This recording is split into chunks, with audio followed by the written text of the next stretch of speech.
Today, we're going to learn how to use a laptop as a secondary screen in Windows 11.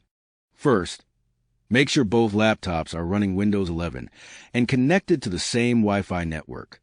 On the target laptop, the one you want to use as a secondary display, click on Start, then go to Settings. In the search bar, type Optional Features. Click View Features, and then search for Wireless Display. Select it, check the box, and click Add. The installation will begin, and it usually takes about 10 minutes. Once it's installed, press Start, search for Wireless Display, and open it. You'll see a blue screen appear, which means your target laptop is now ready. Now move to your source laptop, the one you want to project from.